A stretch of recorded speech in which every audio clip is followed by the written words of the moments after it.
जय हिंद साथियों, नमस्कार। आप सभी का स्वागत है RLG स्टडी यूट्यूब चैनल में।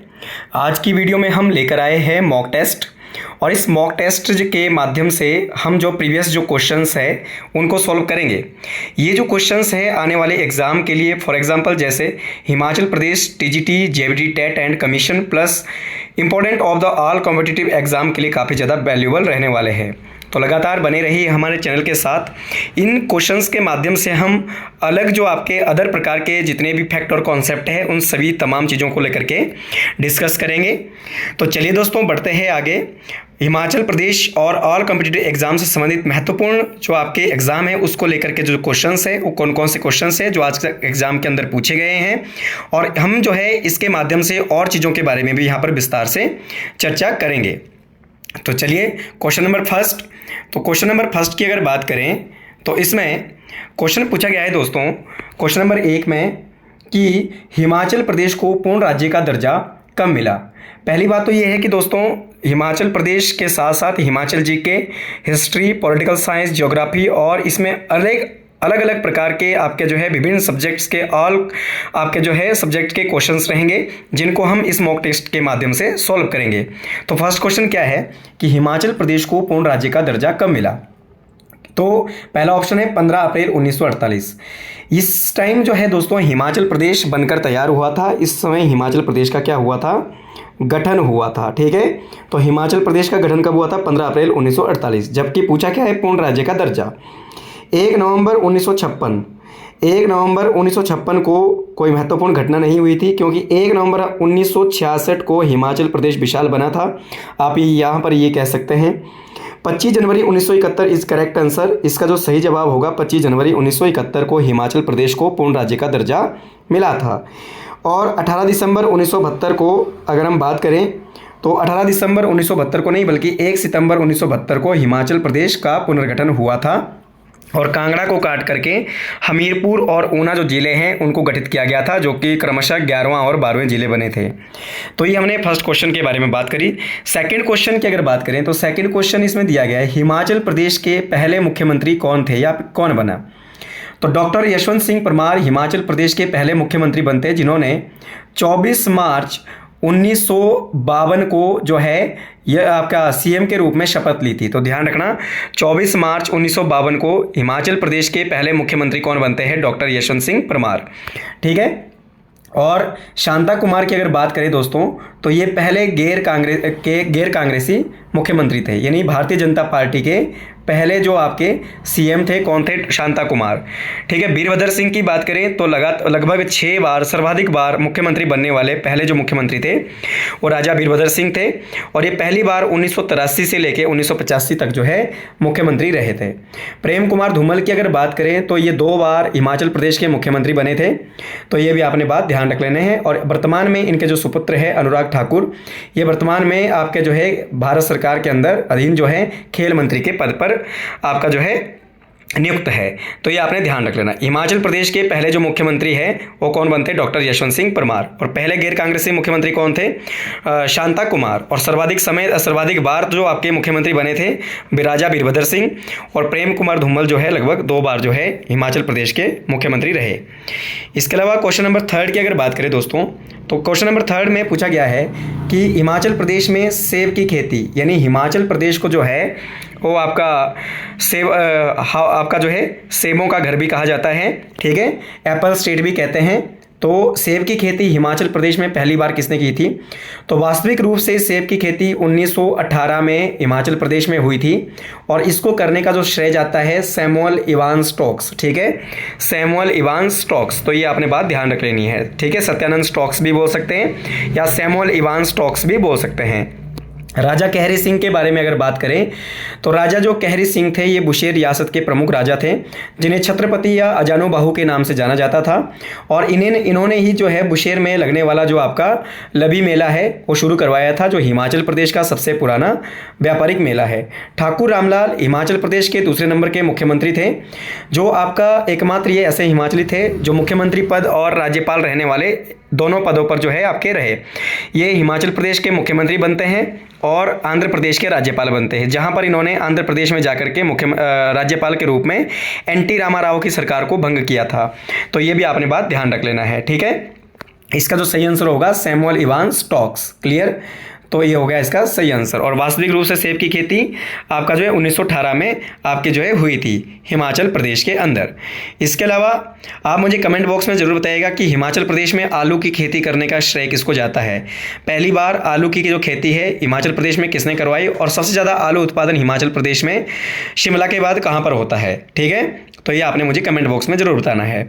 इसके अलावा अगर नेक्स्ट क्वेश्चन की यहाँ पर बात करें तो नेक्स्ट क्वेश्चन में पूछा गया है कि छिन्न मस्तिका देवी का मंदिर कहाँ है। तो ये क्वेश्चन भी दोस्तों मेडिकल नॉन मेडिकल के टेट में पूछा गया क्वेश्चन था। छिन्न मस्तिका या चिन्ह मस्तिका मंदिर कहाँ है, यानी ये जो छिन्न मस्तिका है इसको आप चिंतपूर्णी मंदिर भी बोल सकते हैं। चिंतपूर्णी जो मंदिर है दोस्तों वो कहाँ पर है, ऊना में। कहाँ पर है दोस्तों, ऊना में। तो ये आपने बात ध्यान रख लेना, ठीक है। तो ये छिन्न मस्तिका या चिंतपूर्णी जो मंदिर है 51 शक्तिपीठों में से एक है जो ऊना जिले में स्थित है। इसका सही आंसर हो जाएगा ऊना। मंडी की अगर बात करें तो आपके मंडी में भूतनाथ मंदिर प्रसिद्ध है, ठीक है। शिमला में तारा देवी मंदिर है और आपका जो है बिलासपुर में आपका जो है नैना देवी मंदिर है। तो ये आपने बात ध्यान रख लेनी है। क्वेश्चन नंबर 5 की अगर बात करें तो मंडी को किस नाम से जाना जाता है। जो मंडी है दोस्तों उसे किस नाम से जाना जाता है, तो इसे कहते हैं छोटा काशी। क्या कहते हैं दोस्तों, लिटिल काशी इसे कहा जाता है, ठीक है। तो ये भी आपने ध्यान रख लेना है। क्लियर बात सबको। जो आपका लिटिल लहासा है वो किसे कहते हैं, छोटा तिब्बत किसे कहते हैं, वो कहते हैं दोस्तों आपका धर्मशाला को। किसे कहते हैं, आपका धर्मशाला को लिटिल लहासा कहा जाता है। छोटा तिब्बत, तिब्बत की राजधानी है लहासा, तो ये कांगड़ा और धर्मशाला को कहते हैं। तो ये आपने बात ध्यान रख लेनी। मंडी को क्या कहते हैं दोस्तों, छोटी काशी, ठीक है। तो ये भी आपने क्वेश्चन नंबर 5 जो है ध्यान रख लेना, ये काफ़ी बार पूछा गया है एग्जाम के अंदर। इसके अलावा नेक्स्ट क्वेश्चन की अगर बात करें तो इसमें पूछा गया है कि कांगड़ा चित्रकला, क्वेश्चन नंबर 6 जो है, कांगड़ा चित्रकला किस काल में अपने उत्कर्ष पर पहुंची। तो कौन सा ऐसा मुगल शासक था जिसको चित्रकला के लिए जो जाना जाता है वो है दोस्तों जहांगीर। कौन है, जहांगीर। तो जहांगीर के काल को भारत में चित्रकला का स्वर्ण युग कहते हैं। अकबर के काल को भारत में हिंदी साहित्य का स्वर्ण युग कहते हैं। और शाहजहां को स्थापनाओं का राजकुमार कहते हैं। और औरंगजेब जो था ये कट्टर आपका जो है सुन्नी मुसलमान था, जिसे आलमगीर फर्स्ट या फिर आपका जो है जिसे जो है आपका जिंदा पीर के नाम से जाना जाता था। तो इसका सही आंसर होगा जहांगीर। क्या हो जाएगा दोस्तों, जहांगीर। जहांगीर के काल में जो हिमाचल की जो चित्रकला है वो अपने उत्कर्ष पर पहुंची थी। तो ये आपने ध्यान रखना। जहांगीर ने आपका जो है आगरा के अंदर राजा आगा खान के नेतृत्व में एक चित्रशाला की भी स्थापना की थी। तो ये भी दोस्तों आपने ध्यान रख लेना है। शाहजहां की बात करें तो इसने जो आपका आगरा का जो आपका ताजमहल है, मुमताज बेगम जहां पर दफनाई गई है, और आपका जो है दिल्ली का लाल किला, ठीक है, पंचमहल, जामा मस्जिद और मोती मस्जिद, इन सभी मस्जिदों का निर्माण किसने करवाया था, शाहजहां के द्वारा, ठीक है। और इसका जो उत्तराधिकारी था वो था औरंगजेब। क्लियर। तो इसके बाद जो औरंगजेब है, औरंगजेब जो आपका जो है लास्ट मुगल बादशाह था मुख्य रूप से। अदरवाइज जो बहादुर शाह जफर द्वितीय है वो आपका मुगल बादशाहों में से अंतिम मुगल बादशाह था। नेक्स्ट क्वेश्चन पूछा गया है दोस्तों, क्वेश्चन नंबर 7 कि great Himalayan national park Himachal के किस जिले में स्थित है। तो ग्रेट हिमालयन नेशनल पार्क कहाँ पर है, कुल्लू में, ठीक है। ग्रेट हिमालयन नेशनल पार्क और दूसरा आपका खीर गंगा नेशनल पार्क और इंदर किला, ये तीनों नेशनल पार्क कहाँ पर है, कुल्लू के अंदर है। ग्रेट नेशनल पार्क, दूसरा खीर गंगा और इंदर किला, ठीक है। सिंबलवाड़ा कहाँ है दोस्तों, सिरमौर में है। और आपका जो है पिन पार्वती कहाँ पर है, वो आपका ये आपका जो है कहाँ पर है, आपका जो है पिन घाटी नेशनल पार्क जो है वो कहाँ है, कुल्लू में, ठीक है। तो ये भी आपने बात ध्यान रख लेना है। Clear. Great Himalaya national park, great Himalaya national park कहाँ पर है, कुल्लू, ठीक है। इसके अलावा खीरगंगा और इंदर किला ये भी कहाँ पर है, आपका कुल्लू में है। और आपका जो है पिन वैली नेशनल पार्क ये कहाँ है, पिन घाटी राष्ट्रीय उद्यान, ये लाहौल स्पीति में, पिन घाटी, ठीक है, लाहौल स्पीति में। पिन वैली नेशनल पार्क ये लाहौल एंड स्पीति में है। तो ये हिमाचल में टोटल 5 नेशनल पार्क है, ग्रेट हिमालय, खीरगंगा, इंदर किला और पिन वैली और सिंबलवाड़ा नेशनल पार्क जो सिरमौर में है, जिसे कर्नल शेरजंग नेशनल पार्क के नाम से भी जाना जाता है, ठीक है। इसके अलावा नेक्स्ट क्वेश्चन की तरफ अगर बढ़ें तो नेक्स्ट क्वेश्चन में बोला गया है कि हिमाचल प्रदेश का कौन सा जिला पोलैंड ऑफ हिमाचल के नाम से जाना जाता है, ठीक है, पोलैंड ऑफ हिमाचल के नाम से जाना जाता है। तो दोस्तों ऐसा तो यहाँ पे कुछ नहीं, पोलैंड ऑफ हिमाचल में अगर देखें तो सोलन, सिरमौर, किन्नौर, ऊना। तो इसमें से कोई भी ऑप्शन ऐसा नहीं है जिसे पोलैंड ऑफ हिमाचल कहते हैं, क्योंकि जो चाय के लिए, चाय के बागान के लिए जो प्रसिद्ध है वो है कांगड़ा। कौन सा है दोस्तों? कांगड़ा। ठीक है, तो कांगड़ा को आप कह सकते हैं, कांगड़ा का जो पालमपुर एरिया है उसे पोलैंड ऑफ हिमाचल के नाम से जाना जा सकता है, क्योंकि चाय के जो बागान हैं वो मुख्यतः कहाँ पर है? ये कांगड़ा के पालमपुर के आसपास, ठीक है, परागपुर एरिया, तो इन क्षेत्रों में है। तो पोलैंड ऑफ हिमाचल कांगड़ा के पालमपुर को क्या कहा जा सकता है? तो इसमें ऐसा ऑप्शन नहीं है, तो इसका सही आंसर, ये सारे के सारे ऑप्शन गलत है। जो सही आंसर है इसका, चाय के लिए जाना जाता है कौन? कांगड़ा। ठीक है, तो पोलैंड भी आपका चाय के लिए प्रसिद्ध है, इसीलिए आपका लिटिल जो पोलैंड है वो आपका कांगड़ा के पालमपुर को कह सकते हैं। ठीक है, धौलाधार पर्वत श्रृंखला मुख्यतः किस जिले में स्थित है? तो धौलाधार कहाँ पर है दोस्तों? धौलाधार है आपका कांगड़ा में। ठीक है, और मंडी आपका कुल्लू में, अगर पीर पंजाल की बात करें तो पीर पंजाल कहाँ पर है? चंबा में। ठीक है, पीर पंजाल कहाँ है? चंबा में। और आपका जो है शिवालिक हिमालय जो है आपका, ये आपका कुछ कांगड़ा के क्षेत्र में आता है, कुछ चंबा के सॉरी आपका कुछ आपका मंडी का सॉरी आपका कुछ आपका ऊना, सोलन, सिरमौर और आपका जो है हमीरपुर, तो ये क्षेत्र जो है आपके शिवालिक के अंदर आते हैं। तो ये हमने पिछली प्रीवियस वीडियो में बात करी है बिल्कुल डिटेल से पर्वत श्रृंखलाओं के बारे में। अगर आप चाहो तो डिटेल से जानना इसके बारे में तो हिमाचल के प्लेलिस्ट में जाकर हिमाचल जीके के सेक्शन को ओपन करिएगा, और वहाँ पर जो प्रमुख जो आपका हिमाचल सेक्शन है उसके अंदर जो है आपका इन श्रेणियों के बारे में हमने डिटेल से बिल्कुल जिक्र किया हुआ है। इसके अलावा नेक्स्ट क्वेश्चन की अगर बात करें, क्वेश्चन नंबर 9, तो इसमें धौलाधार के बारे में हम बिल्कुल बात कर चुके हैं यहाँ पर कि धौलाधार पर्वत श्रृंखला कहाँ पर है? तो कांगड़ा में है। क्वेश्चन नंबर 10 की अगर बात करें कि मिंजर मेला कहाँ पर आयोजित किया जाता है दोस्तों? चंबा में। ठीक है, जो साहिल बर्मन ने शुरू कराया था, किसके द्वारा? साहिल बर्मन के द्वारा। ठीक है, साहिल बर्मन ने ही मिंजर मेला शुरू कराया था, कहाँ पर? चंबा में। सुही मेला भी कहाँ लगता है दोस्तों? चंबा में। सुही मेला भी कहाँ लगता है? चंबा के अंदर लगता है। ठीक है, तो ये आपने बात ध्यान रख लेना है। कुल्लू का दशहरा और मंडी का जो है आपकी शिवरात्रि, ठीक है, और सिरमौर में रेणुका जो मेला है वो प्रसिद्ध है। तो आपका जो है चंबा का जो मिंजर है वो आपका कहाँ पर लगता है? चंबा के अंदर, जो राजा साहिल बर्मन ने शुरू करवाया था। इसके अलावा नेक्स्ट क्वेश्चन की अगर बात करें तो रेणुका झील किस नदी के किस जिले में स्थित है? रेणुका झील हिमाचल प्रदेश की सबसे बड़ी प्राकृतिक झील है जो सिरमौर जिले में स्थित है। तो ये आपने ध्यान रख लेना। किन्नौर में कौन सी झील है दोस्तों? नाको। कौन सी? नाको और सोरंग झील। ठीक है, सिरमौर में मैंने आपको बता दिया रेणुका और सुकेती झील है। मंडी में आपकी जो है पराशर झील है। ठीक है, और आपका जो है सुखसागर झील है, आपका रिवालसर झील है। तो ये सारी झीलें कहाँ पर है दोस्तों? मंडी के अंदर। झीलों के बारे में हमने आपका जो है अलग से वीडियो बनाई है। अगर आप झीलों के बारे में डिटेल्स जानकारी जानना चाहते हैं तो आप हिमाचल जीके की प्लेलिस्ट में जा सकते हैं। ठीक है, शिमला में आपकी जो झीलें हैं, चंद्रनाहन झील है, गढ़कुपर झील है, तानूजुब्बल झील है और बड़ा दौंसर झील है। ये कहाँ पर है? शिमला जिले के अंदर। तो हमने इसका जो सही आंसर हो जाएगा सिरमौर। ठीक है, सिरमौर में आपकी रेणुका झील स्थित है। ठीक है, और आपका जो है ये भी आपने ध्यान रखना, रेणुका जो है अपने आप में एक रामसर की साइट भी है, जो 2005 में जो है जिसको रामसर की साइट घोषित किया गया। तो ये भी आपने बात ध्यान रख लेना है। लाहौल स्पीति जिला जो है कब अस्तित्व में आया था? तो लाहौल स्पीति को 1 नवंबर 1966 को हिमाचल प्रदेश में शामिल किया गया था, जिस दिन 1 नवंबर, ध्यान रखना, 1 नवंबर 1966 को लाहौल स्पीति, आपका कुल्लू और शिमला और आपका जो है कांगड़ा, ये चारों के चारों ज़िले जो हैं ये 1 नवंबर 1966 को हिमाचल प्रदेश में मर्ज किए गए थे। ठीक है, तो ये भी आपने बात ध्यान रख लेना है। ठीक है, इसके अलावा नेक्स्ट अगर बात करें तो अगला क्वेश्चन इसमें पूछा है, क्वेश्चन नंबर 13, कि गद्दी जनजाति मुख्यतः किस जिले में पाई जाती है? तो गद्दी जनजाति जो है देखने को मिलती है कहाँ पर? कांगड़ा में। ठीक है, तो गद्दी जो जनजाति है ये आपकी कांगड़ा में देखने को मिलती है, हिमाचल प्रदेश की प्रमुख जनजाति है। ठीक है, और भी बहुत सारी जनजातियां हैं दोस्तों आगे, जैसे गुज्जर है, पंगवाल है, या फिर आपके जो है किन्नर है, नाग है, खश है। तो इस प्रकार की जनजातियां भी हिमाचल प्रदेश में देखने को मिलती है, जिनमें से गद्दी सबसे प्रमुख है। और गद्दी जो जनजाति है कांगड़ा जिले के अंदर मुख्यतः पाई जाती है। ठीक है, इसके अलावा नेक्स्ट क्वेश्चन है दोस्तों, नेक्स्ट क्वेश्चन की अगर बात करें, क्वेश्चन नंबर 14 की, तो नगर किला कहाँ पर स्थित है? ये तो कुल्लू में। कुल्लू की प्राचीन राजधानी भी रही है। कौन कौन सी आपकी जो है? नग्गर, और आपका जो है और कौन सी रहा है दोस्तों? एक तो नग्गर रहा है, और आपका जो कुल्लू की जो प्राचीन राजधानी है। इसके अलावा नग्गर के साथ साथ बहुत सारी चीज़ें हैं जो आपकी कुल्लू के अंदर है। ठीक है, जगत सुख, जैसे जगत सुख है तो ये भी कुल्लू के अंदर है दोस्तों। जगत सुख अगर आपसे पूछा जाएंगे जगत सुख कहाँ पर है, तो ये भी कुल्लू की प्राचीन राजधानी रही है। तो आपका जो नगर किला है ये कहाँ पर है? कुल्लू में। चंबा रियासत की अगर बात करें तो चंबा रियासत की स्थापना मेरू वर्मन ने की थी। और चंबा शहर की जो स्थापना है दोस्तों वो की थी किसने? साहिल वर्मन ने। मंडी शहर की अगर बात करें तो मंडी शहर जो बसाया था अजबर सेन ने बसाया था। और मंडी जो रियासत है वो आपकी बाण सेन के द्वारा स्थापित की गई थी। बिलासपुर या कहलूर रियासत की स्थापना बीरचंद चंदेल के द्वारा की गई थी। तो ये भी आपने बात ध्यान रख लेना है। क्लियर।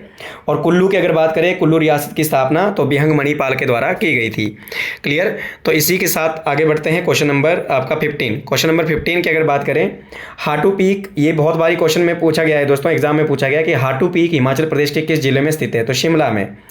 तो हाटू जो पीक है हिमाचल प्रदेश के जिला शिमला में है। जबकि शिमला की सबसे ऊंची जो चोटी है वो कौन सी है दोस्तों? शिमला की सबसे ऊंची चोटी वो आपकी कौन सी है? माउंट करोल। ठीक है। तो ये अभी आपने ध्यान रख लेना। सॉरी, चांशल चोटी। कौन सी? चांशल चोटी हिमाचल प्रदेश के जिला शिमला की सबसे ऊंची चोटी है। और मंडी की सबसे ऊंची चोटी है नागरू। कुल्लू की सबसे ऊंची चोटी है आपकी जो है डिबी बोकरी। और किन्नौर की सबसे ऊंची चोटी है कौन सी? आपकी जो है शिला चोटी। और शिला चोटी पूरे हिमाचल की सबसे ऊंची चोटी है जो 7025 मीटर के आसपास ऊंचाई पर है। ठीक है। तो ये हमने सभी जिलों की जो चोटियां हैं, हाईएस्ट जो पीक है हमने यहाँ पर बात कर ली है। इसके अलावा क्वेश्चन नंबर 16 की अगर बात करें तो क्वेश्चन नंबर 16, बिलासपुर नगर किस नदी के किनारे बसा हुआ है? तो बिलासपुर जो शहर है वो किस नदी के किनारे बसा हुआ है? बिल्कुल सतलुज नदी के किनारे बसा हुआ है। तो सतलुज जो रिवर है ये तिब्बत के मानसरोवर से निकलती है, 322 किलोमीटर हिमाचल प्रदेश में बहती है। और आपके जो है भाखड़ा नामक स्थान से हिमाचल को छोड़ करके आपकी जो है पंजाब में चली जाती है। इसके अलावा ब्यास नदी की बात करें तो आपका रोहतांग दर्रे से ये निकलती है। और आपका जो है मिर्थन नामक स्थान से हिमाचल को छोड़ करके ये भी आपकी पंजाब में हरिके नगर के पास जो है किसमें मिल जाती है? सतलुज में मिल जाती है। रावी की अगर बात करते हैं तो रावी निकलती है बड़ा बंगाल से। और आपके जो है खैरी नामक स्थान को छोड़ करके ये जो है हिमाचल प्रदेश से होकर के जम्मू कश्मीर और पंजाब के बीच में सीमा बनाती हुई आगे निकल जाती है। और यमुना जो नदी है दोस्तों, यमुना नदी कहाँ से निकलती है? उत्तराखंड के कालिंदी पर्वत से निकलती है। और ये आपके जो है ये ताजेवाला या कौंच नामक स्थान को छोड़कर हिमाचल से एग्जिट हो जाती है। और आगे जाके जो है यमुना जो नदी है इलाहाबाद के पास जो है गंगा नदी में संगम कर जाती है। इसके बारे में हम डिटेल से बात कर चुके हैं प्रीवियस जो आपकी वीडियोज़ हैं उसके अंदर। जो हिमालय की नदियाँ थी गंगा, ब्रह्मपुत्र और सिंधु, उसके बारे में हम तमाम नदियों के बारे में यहाँ पर बात कर चुके हैं। इसके अलावा नेक्स्ट अगर हम बात करें तो नेक्स्ट जो है क्वेश्चन है उसमें पूछा गया है कि हिमाचल प्रदेश का सबसे बड़ा जिला क्षेत्रफल के आधार पर कौन सा है? तो लाहौल स्पीति। क्षेत्रफल के आधार पर सबसे बड़ा जिला कौन सा है दोस्तों? लाहौल स्पीति। ठीक है। तो लाहौल स्पीति का मुख्यालय कहाँ पर है? केलांग में। कहाँ पर है दोस्तों? केलांग में। अगला क्वेश्चन पूछा गया है कि हिमाचल का सबसे छोटा जिला क्षेत्रफल के आधार पर कौन सा है? तो क्षेत्रफल के आधार पर जो सबसे छोटा जिला है हिमाचल का वो कौन सा है दोस्तों? ऊना। कौन सा है? ऊना। तो ये भी आपने बात ध्यान रख लेनी है। और ऊना के अंदर ही ऊना की अगर सबसे ऊंची चोटी की बात करें तो बहादुरपुर जो है हिमाचल प्रदेश के जिला ऊना में स्थित है, जो इसकी सबसे ऊंची चोटी है। और सबसे डाउनेस्ट जो पॉइंट है वो कौन सा है दोस्तों? ऊना। और सबसे हाईएस्ट जो पॉइंट है दोस्तों कहाँ पर है? किन्नौर में। तो ये भी आपने बात ध्यान रख लेनी क्वेश्चन नंबर 18 के बारे में। इसके अलावा क्वेश्चन नंबर 19 की अगर बात करें तो पार्वती घाटी किस नदी के किनारे आपकी स्थित है? तो पार्वती घाटी जो है ये ब्यास नदी के किनारे स्थित है कुल्लू के अंदर। तो कुल्लू आपकी जो पार्वती नदी है ये ब्यास की सहायक नदी है। ठीक है। जो पार्वती नदी है वो आपकी ब्यास की सहायक नदी है। जो कहाँ मिलती है पार्वती नदी जो ब्यास में मिलती है वो मिलती है दोस्तों भुंतर में। कहाँ पर मिलती है? भुंतर में। और भुंतर की अगर हम बात करें तो भुंतर हिमाचल प्रदेश का सबसे पुराना हवाई अड्डा है, एयरपोर्ट है, जो 1965 में आपका बनकर तैयार हुआ था। तो ये भी आपने बात ध्यान रख लेनी। हिमाचल में केवल 3 ही हवाई अड्डे हैं जिनमें से सबसे पुराना है भुंतर कुल्लू के अंदर, दूसरा है गग्गल कांगड़ा के अंदर और तीसरा है जुबलहट्टी शिमला के अंदर। तो ये 3 ही आपके जो हवाई अड्डे हैं जो हिमाचल प्रदेश में हैं। और पार्वती घाटी जो है ये आपकी ब्यास नदी के किनारे स्थित, सॉरी पार्वती नदी के किनारे, ब्यास नहीं दोस्तों, सॉरी, इसका तो सही आंसर होगा पार्वती। क्या होगा दोस्तों? पार्वती नदी। ठीक है। तो क्योंकि पार्वती किसकी सहायक है? ब्यास की सहायक है। और पार्वती के ऊपर ही सबसे बड़ी जो प्राइवेट सेक्टर की परियोजना है पार्वती परियोजना, लगभग 2051 मेगावाट की परियोजना है जो इस नदी के ऊपर बनी है। और लगभग 5 राज्यों के सहयोग से, जिसमें हिमाचल प्रदेश का जो शेयर है वो कितना है? केवल 15% यानी 15%। ठीक है। तो ये भी आपने बात ध्यान रख लेनी है। क्वेश्चन नंबर नेक्स्ट की अगर बात करें क्वेश्चन नंबर 20 की, तो इसमें पूछा कि लोहड़ी पर्व मुख्यतः किस माह में मनाया जाता है? तो पहली बात तो दोस्तों ये है कि हिमाचल प्रदेश में लोहड़ी जो पर्व है सबसे ज़्यादा ऊना के संतोषगढ़ में आपका जो है मनाया जाता है, और भारत के पंजाब में ये लोहड़ी उत्सव जो है मनाया जाता है बड़ी धूमधाम से। तो ये अगस्त महीने में मनाया जाता है। कौन से महीने में? अगस्त माह में ये मनाया जाता है। ठीक है, तो ये भी आपने ध्यान रख लेना है। और इसी उपलक्ष्य पर बैसाखी लोहड़ी के उपलक्ष्य पर बैसाखी त्यौहार आपका मनाया जाता है। तो हिमाचल प्रदेश में लोहड़ी अगर देखने को मिलता है तो ऊना में, क्योंकि सिख जो आपका धर्म है, सिख धर्म में ये जो उत्सव है बड़ी धूमधाम से मनाया जाता है।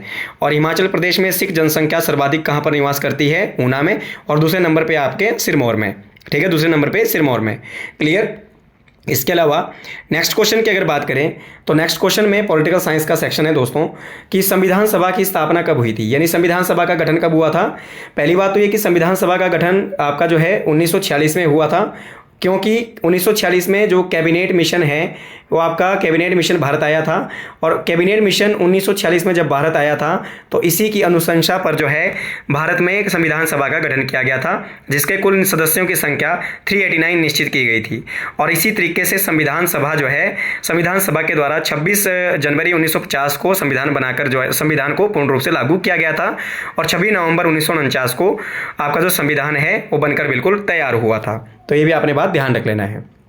क्वेश्चन नंबर 22 की अगर बात करें तो क्वेश्चन नंबर 22 जो है उसमें बोला गया है कि भारत का संविधान कब लागू हुआ था। तो भारत का संविधान, जैसे कि मैंने अभी ऊपर बताया था कि 26 जनवरी 1950 को भारत का संविधान लागू हुआ था, और 26 नवंबर 1949 को ये बनकर तैयार हुआ था।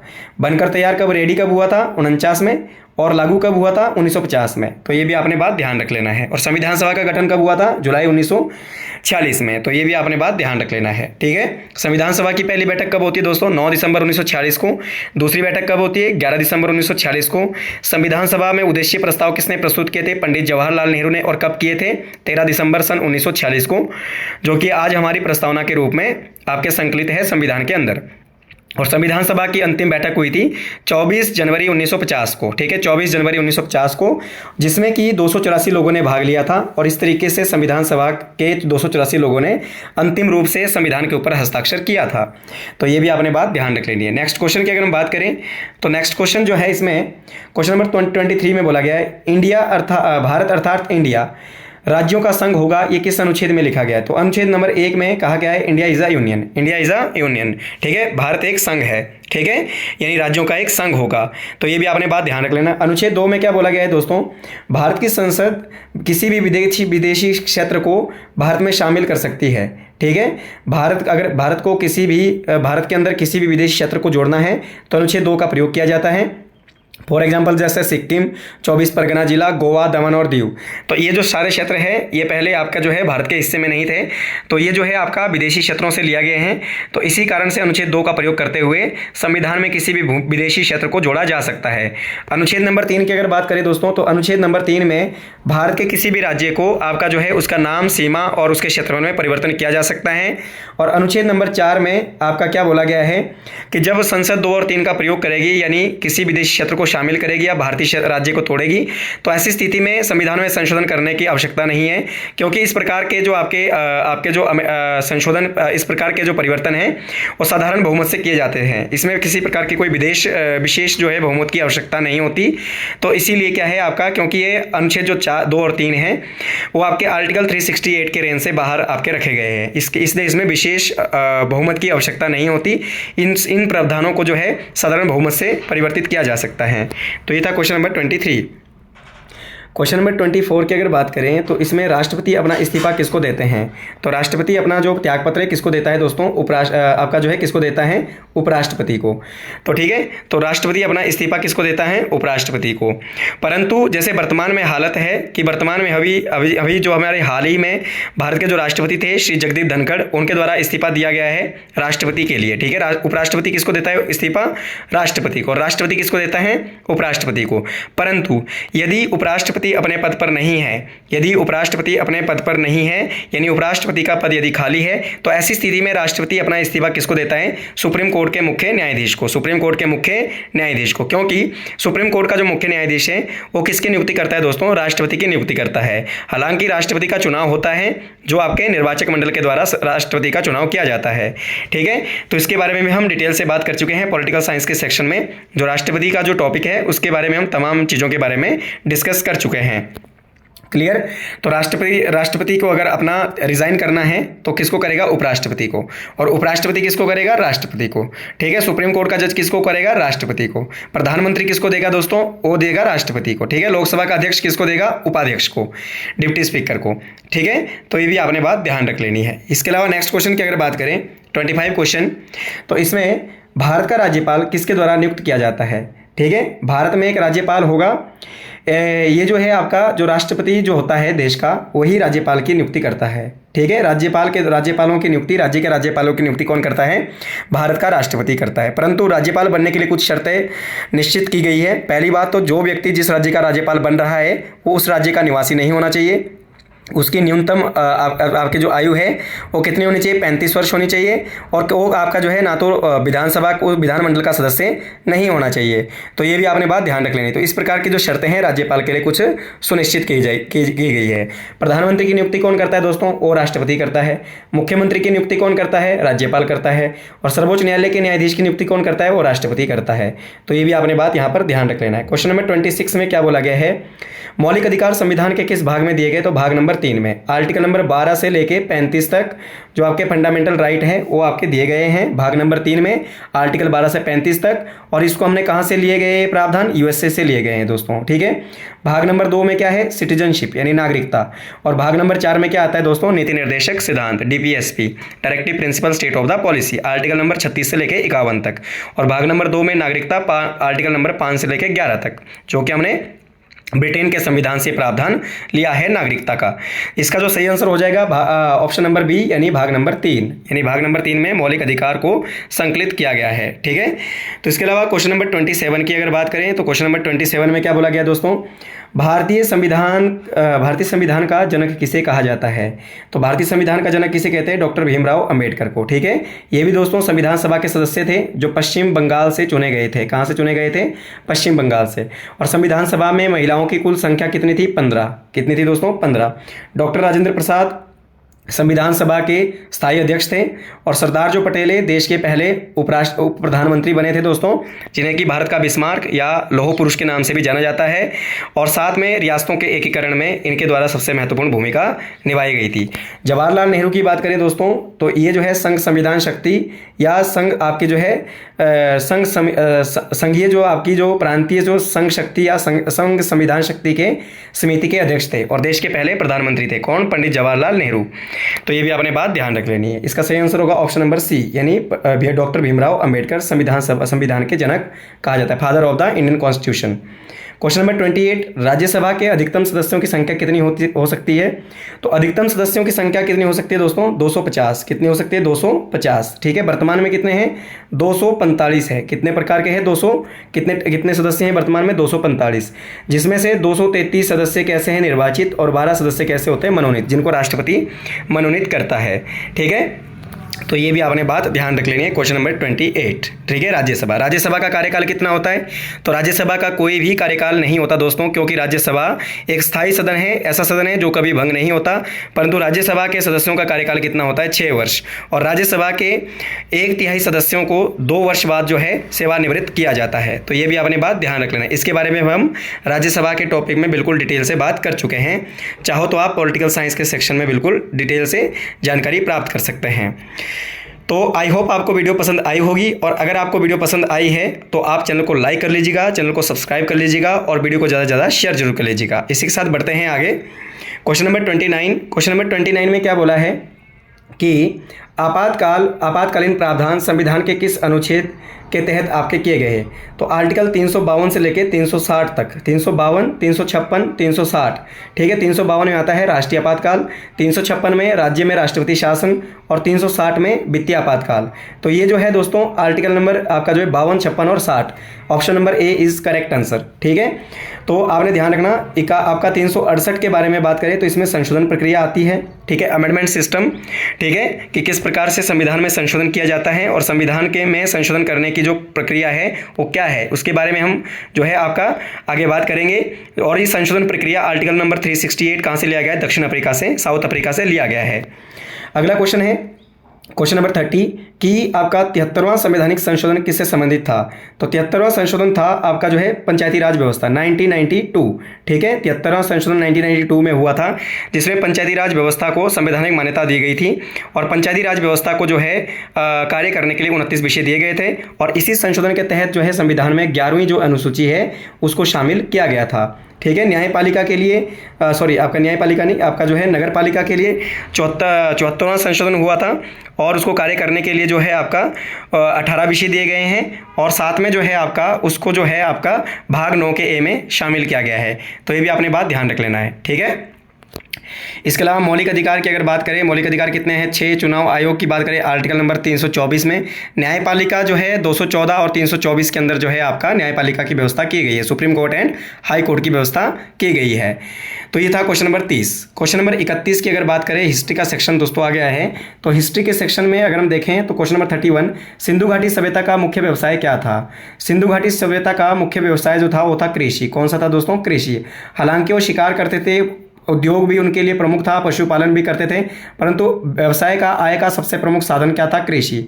और विभिन्न प्रकार की कृषि का विभिन्न प्रकार की फसलों को उगाते थे, जिसमें गेहूं, जो आपका चावल है, धान है और कपास है, ये सारी की सारी जो फसलें हैं सिंधु घाटी सभ्यता के लोग जो है उगाते थे। ठीक है, तो ये सिंधु घाटी सभ्यता, सिंधु घाटी सभ्यता जिसको आप जो है हड़प्पा सभ्यता के नाम से भी जानते हैं। और हड़प्पा सभ्यता का पहला खोजा गया केंद्र हड़प्पा था, जिसकी खोज 1921 में दयाराम साहनी के द्वारा की गई थी। और इसके जो है बहुत सारे केंद्र भी है, इसके बारे में भी हम डिटेल से हिस्ट्री के सेक्शन में, एंशियंट हिस्ट्री के सेक्शन में बात कर चुके हैं। ठीक है, दूसरा क्वेश्चन है दोस्तों, क्वेश्चन नंबर 32 में अर्थशास्त्र किसके द्वारा लिखा गया था? तो अर्थशास्त्र लिखा गया था कौटिल्य के द्वारा। ठीक है, कौटिल्य के द्वारा। क्लियर बात सबको? तो आपका जो है कौटिल्य की अगर हम बात करें तो इसको चाणक्य या विष्णुगुप्त के नाम से भी जाना जाता है, जो चंद्रगुप्त मौर्य का क्या था? प्रधानमंत्री, जिसके द्वारा अर्थशास्त्र ग्रंथ लिखा गया था। और इस अर्थशास्त्र का जो संबंध था किससे था दोस्तों? राजनीति से था। ठीक है, राजनीति से था। पाणिनि की अगर हम बात करें तो पाणिनि के द्वारा लिखी गई थी अष्टाध्यायी, और कालिदास के द्वारा मेघदूत, आपका जो है अभिज्ञान शकुंतलम, इस प्रकार के जो आपके जो है ग्रंथ जो है लिखे गए थे। और पतंजलि की अगर हम बात करें तो पतंजलि भी आपका जो एक महान आपके जो है लेखक थे। तो इनके बारे में हम तमाम जो चीज़ों के बारे में बात कर चुके हैं, पतंजलि, कालिदास, कौटिल्य, पाणिनि, इनके बारे में हम बिल्कुल डिटेल से बात कर चुके हैं एंशियंट हिस्ट्री के अंदर। ठीक है, चलिए, तो इसके बाद अगर हम आगे बात करें नेक्स्ट क्वेश्चन की, तो इसमें बोला है कि मौर्य वंश का संस्थापक कौन था? तो मौर्य वंश का जो संस्थापक था वो था चंद्रगुप्त मौर्य। ठीक है, 298 ईस्वी में, 298 बीसी में इसने आपका जो है 298 नहीं, 322 ईस्वी पूर्व में इसने, बीसी में इसने नंद वंश के अंतिम राजा धनानंद को पराजित करके मौर्य वंश की स्थापना की थी। और इसी तरीके से चंद्रगुप्त मौर्य के बाद उसका जो उत्तराधिकारी आता है बिंदुसार, बिंदुसार के बाद अशोक, और अशोक के बाद उसके उत्तराधिकारी। और इसी तरीके से लगभग 184 ईसा पूर्व तक जो है वो आपका मौर्य वंश जो है आपका चला था। क्लियर? अगला क्वेश्चन है कि अजंता की गुफाएं किस काल की है? तो ये दोस्तों किस काल की है? ये है गुप्त काल की। किस काल की है दोस्तों? गुप्त काल की। तो ये भी आपने बात ध्यान रख लेना है। हड़प्पा काल की नहीं है, मुगल काल की भी नहीं है और मौर्य काल की भी नहीं है। ठीक है, मौर्य काल की जो गुफाएं हैं, बारबर की गुफाएं और साथ में आपकी नागार्जुन पहाड़ियों की गुफाएं, जबकि आपकी अजंता की जो गुफाएं हैं वो आपके कहाँ पर है? महाराष्ट्र के अंदर है, जो गुप्त काल के दौरान गुप्त काल में निर्मित की गई थी। इसके अलावा क्वेश्चन नंबर 36 की अगर बात करें, प्लासी का युद्ध कब हुआ था? तो प्लासी का युद्ध हुआ था सन 1757 में। बंगाल के नवाब सिराजुद्दौला और उस समय जो बंगाल के जो गवर्नर जनरल थे रॉबर्ट क्लाइव, उसके बीच में हुआ था। और 1757 की अगर हम बात करें तो ये जो युद्ध है 1757 में, इसमें बंगाल का नवाब जो सिराजुद्दौला है वो हार जाता है। ठीक है, तो ये आपने ध्यान रखना है। 1764 में बक्सर का युद्ध हुआ था दोस्तों, जो कि इलाहाबाद की संधि सन 1765 के तहत जो है आपका समाप्त हुआ था। ठीक है, 1857 की क्रांति की अगर हम बात करें तो मंगल पांडे के द्वारा ये शुरू की गई थी बैरकपुर से 29 मार्च 1857 को, और 8 अप्रैल 1857 को जो है इनको आपकी पहली फांसी हुई थी मंगल पांडे को। और 1857 की क्रांति के प्रथम शहीद कौन थे? मंगल पांडे। 1942 की अगर बात करें तो 1942 में भारत छोड़ो आंदोलन जो है शुरू किया गया था। ठीक है, और साथ में इसी समय जो है आपका क्रिप्स मिशन भी भारत आया था। तो ये भी आपने बात ध्यान रख लेनी है। ये 1942 की घटना थी। इसका सही आंसर होगा option number A 1757। Question number 37, Subhash Chandra Bose ने आज़ाद हिंद फौज की स्थापना कहाँ की थी? तो सुभाष चंद्र बोस ने आज़ाद हिंद फौज की स्थापना वैसे नहीं की थी दोस्तों, ठीक है। जो सुभाष चंद्र बोस हैं उन्होंने आज़ाद हिंद फौज की जो स्थापना है राम बिहारी बोस ने की थी। राम बिहारी बोस ने 1942 में। इसके जो सर्वोच्च कमांडर है सुभाष चंद्र बोस चुने गए थे। कब चुने गए थे? 1943 में। और इन्होंने जो है इस तरीके से इसका जो नेतृत्व किया था वो सिंगापुर से किया था। कहाँ से किया था? सिंगापुर से। तो ये आपने बात ध्यान रख लेना है।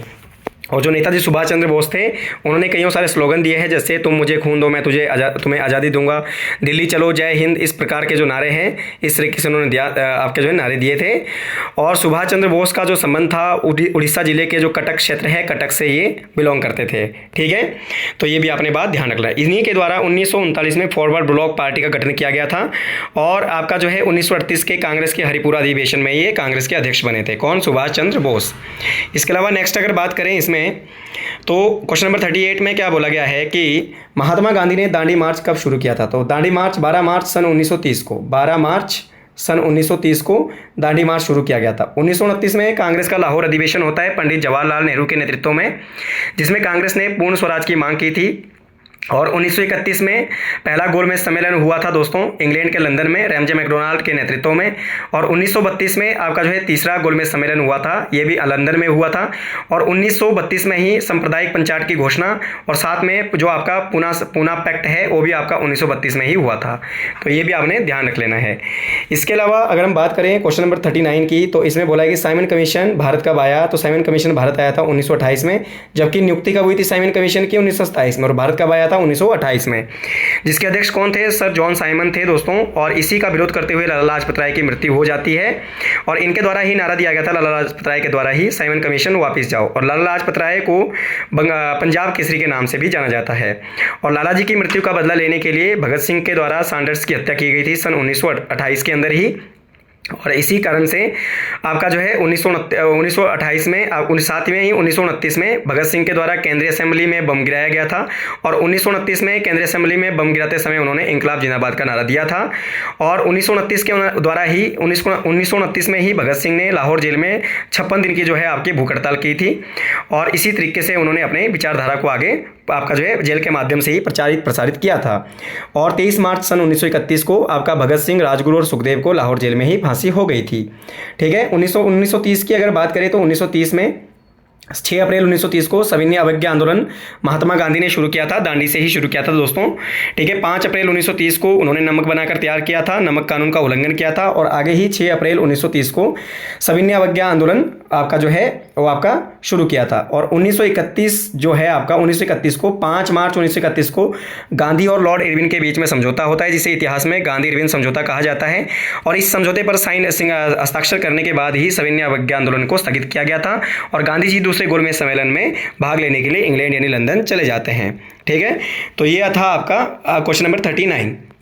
क्वेश्चन नंबर 40 की अगर बात करें तो क्वेश्चन नंबर 40 में बोला गया है दोस्तों कि क्रिप्स मिशन भारत कब आया? तो भाई क्रिप्स मिशन जो भारत आया था सन 1942 में भारत आया था, भारत को संविधान सभा बनाने के उद्देश्य से, परंतु भारत में इसका विरोध किया गया। इसके अध्यक्ष थे सर स्टैफर्ड क्रिप्स। कौन थे दोस्तों? सर स्टैफर्ड क्रिप्स इसके अध्यक्ष थे। और गांधी ने आपका जो है कैबिनेट में क्रिप्स जो मिशन था उसको जो गांधी ने कहा उससे कहा था पोस्ट डेटेड चेक, या ऐसा चेक जिसका भुगतान कर लिया गया है। ठीक है। ठीक है। रिटायर्ड चेक की संज्ञा दी थी महात्मा गांधी के द्वारा। ठीक है। 1940 में पाकिस्तान मांग प्रस्ताव पारित हुआ था। 1945 में सेकेंड वर्ल्ड वॉर खत्म हुआ था। और 1946 में क्रिप्स कैबिनेट मिशन जो है भारत आया था। तो ये भी आपने ध्यान रख लेना है। क्लियर। इसके बाद क्वेश्चन नंबर 41 की अगर हम बात करें, क्वेश्चन नंबर 41 में क्या बोला गया है कि इसमें ज्योग्राफी का सेक्शन है, पृथ्वी की सबसे बाहरी परत को क्या कहते हैं? तो दोस्तों जो पृथ्वी है, पृथ्वी की 3 लेयर्स होती है, क्रस्ट, मेंटल और कोर। तो पृथ्वी की सबसे आउटर जो लेयर है उसे क्या कहते हैं? क्रस्ट। क्या कहते हैं दोस्तों? क्रस्ट कहते हैं, जिसको हिंदी में क्या बोलते हैं? भूप्रपट्टी, जिसके ऊपर महासागर महाद्वीप आपके स्थित है। मेंटल जो होता है, मेंटल से ही ज्वालामुखी का मैग्मा निकलता है और आपका जो ये तरल अवस्था में पाया जाता है। इसके अलावा क्वेश्चन नंबर अगला है कि क्वेश्चन नंबर 42 में क्या बोला? ग्रीन हाउस गैसों में कौन प्रमुख है? कार्बन डाइऑक्साइड, CO2 जो है ये ग्रीन हाउस गैसों में आपकी शामिल है। कार्बन डाइऑक्साइड जो है ये किसके लिए रिस्पॉन्सिबल मानी जाती है दोस्तों? ग्लोबल वार्मिंग के लिए आपकी जो है प्रमुख आपकी मानी जाती है। और कार्बन डाइऑक्साइड की जो मात्रा है हमारे एटमॉस्फेयर में 0.03% है। कितनी है? 0.03%। नाइट्रोजन की मात्रा कितनी है दोस्तों? 78%। और ऑक्सीजन कितनी है? 21%। और इस तरीके से हाइड्रोजन और अन्य प्रकार की जो गैसें हैं वो भी हमारे एटमॉस्फेयर में शामिल है।